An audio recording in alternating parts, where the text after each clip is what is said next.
Please subscribe our channel and hit the bell icon.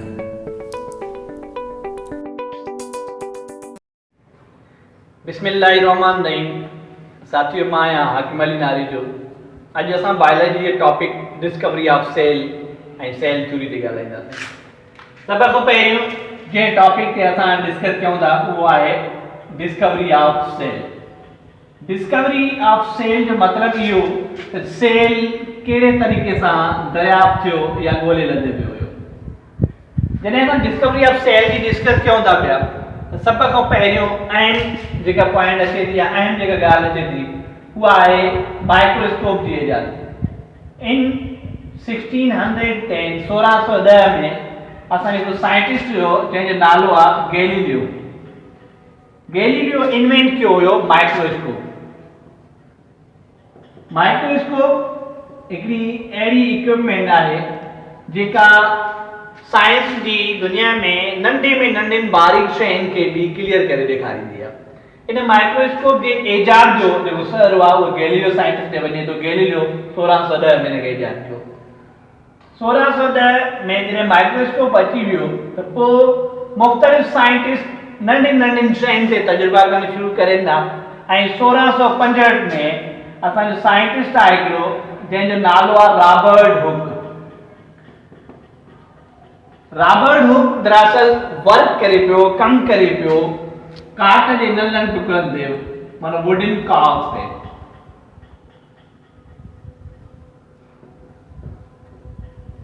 हाणे काठ जा नंढा टुकड़ा जॾहिं हुन मुख़्तलिफ़ शयुनि में डिज़ोल्व कया ॻारिया त उहे टुटी करे नंढनि ज़रनि में तक़सीम थी विया। जॾहिं हुन उहे नंढियूं बॉडियूं डिस्कवर कयूं, ॾिठियूं, उन्हनि खे हुन हिकिड़े नाले सां आइडेंटिफाई करायो जंहिंखे उन नालो ॾिनो सेल। माना सेल उन्हनि नंढनि गोल ज़रनि शयुनि जो नालो ॾिनो वियो जेको असांजो गोल वेज़ल हनीकॉम्ब वांगुरु मक्खीअ जे नंढे कॉम्ब जे टुकड़े वांगुरु हुयो। 1665 में रॉबर्ट हुक काठ जे टुकड़े मां सेल खे डिस्कवर कयो। अॻिते हली करे 1831 ऐं 32 जे अरसे जे दौरान ॿियो हिकिड़ो साइंटिस्ट हुयो जंहिंजो नालो हुयो Robert brown.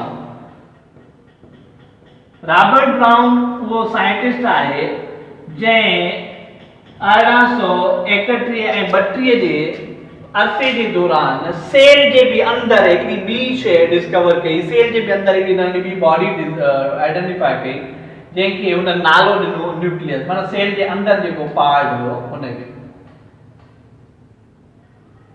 Robert Hooke nucleus खे डिस्कवर कयो।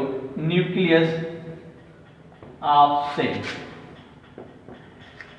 सेल खां पोइ सेल जो न्यूक्लियस भी डिस्कवर थी वियो। उन खां पोइ अॻिते हली करे 1838 में 1838 उहो पीरियड आहे जंहिंमें जर्मन बोटेनिस्ट, माना जर्मनी सां ताल्लुक़ रखंदड़ हिकिड़ो बॉटनी ते कमु कंदड़ साइंटिस्ट हुयो, बोटेनिस्ट, जंहिंजो नालो हुयो स्टेलिडन।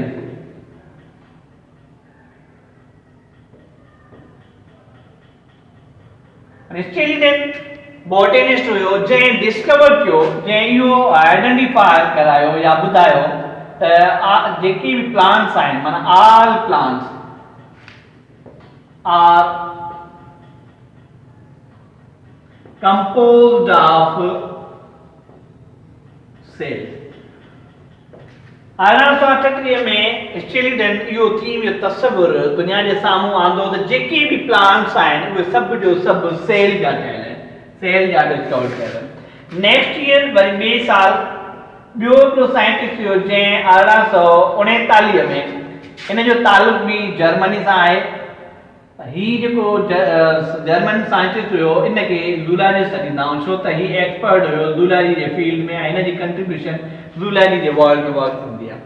इहो जेको साइंटिस्ट हुयो ज़ूलॉजिस्ट स्टीवन, इन इहो तस्वुर ॾिनो त जेके बि एनिमल्स आहिनि, all animals are composed of or made of cells।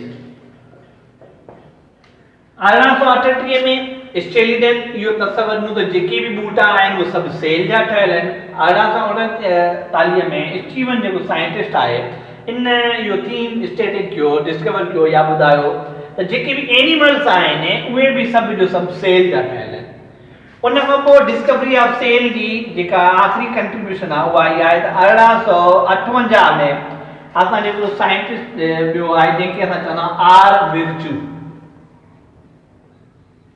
ये जेका आर आहे इहा लाइटिक रडल्स मतलब रडल्स विर्चू रडल्स 1858 में हुन इहो तसवर ॾिनो त न्यू सेल्स जेके नवा सेल ठहनि था पिया new cells develop from parent sale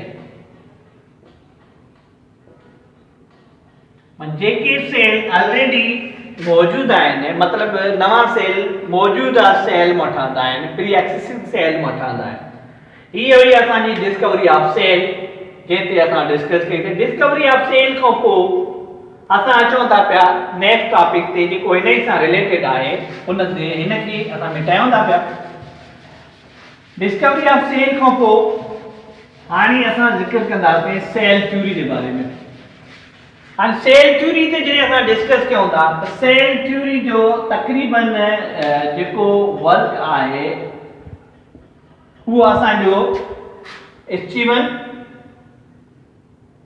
रडल्फ विर्चू ऐं जेको स्टेलिडन साइंटिस्ट आहे उन्हनि जी माना ही उहे टे साइंटिस्ट आहिनि जिन जी मिलियल कंट्रीब्यूशन सां असांजो सेल थ्योरी जो बुनियाद पए थो पियो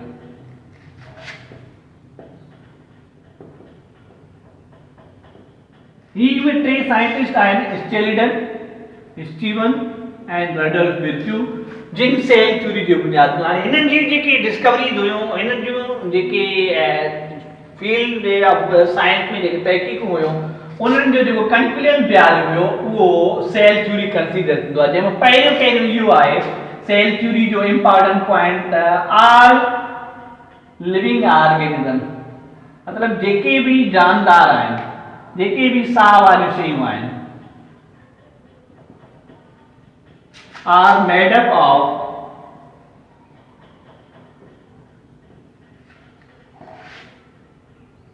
सेल्स जेके भी जानदार आहिनि उहे सभु जो सभु सेल जा ठहियल आहिनि सेल थ्योरी जो पहिरियों पॉइंट इहो आहे सभु जानदार माना ऑल लिविंग ऑर्गेनिज्म इन्हनि में प्लांट भी अची था वञनि पिया ऐं एनिमल भी अची था वञनि पिया उहे सभु जो सभु सेल जा ठहियल आहिनि and cell theory जेका बी अहम पॉइंट आहे उहा इहा आहे त सेल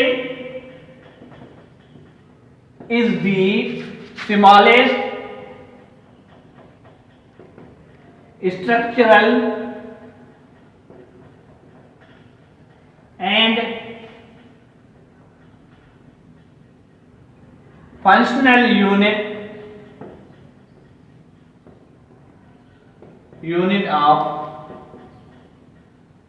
लिविंग थिंग्स माना जेके भी जानदार आहिनि उन्हनि जो नंढे में नंढो बनावटी लिहाज़ सां ऐं कम जे लिहाज़ सां जेको बुनियादी एको आहे उहो सेल आहे ॿी असांजी सेल थ्योरी जी इम्पोर्टेंट पॉइंट इहा हुई ऐं टी ऐं आख़िरी जेका सेल थ्योरी जी इम्पोर्टेंट पॉइंट उहा इहा आहे त new cells develop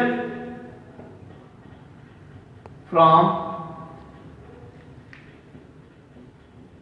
pre-existing cells माने जेके सेल ऑलरेडी मौजूद आहिनि जिनके ना पेरेंट सेल भी चवंदा आहियूं मतलब सेल सब जो सब पेरेंट सेल माना नवन सेल जेके ठहनि था पिया असांजा उहे ऑलरेडी जेके मौजूद सेल आहिनि उन्हनि मां तयारु थींदा आहिनि इहा आहे असांजी सेल थ्योरी जा जेके इम्पोर्टेंट पॉइंट आहिनि उहे इहा आहे all living organism are made up of cell Cell is the smallest structural and functional unit of living organism या living things या life and three important point are new cells मतलब जेके नवा sale ठहनि था पिया develop from pre-existing cell या parent cell already मौजूद cells मां तयारु थींदा आहिनि ये हुई असांजी डिस्कवरी ऑफ सेल ऐं सेल थ्योरी जिते जंहिं ते असां अॼु डिस्कस कईसीं इंशाल्लाह नेक्स्ट टाइम असां ॿिए टॉपिक सां तव्हांजे साम्हूं ईंदासीं। महिरबानी तव्हांजी।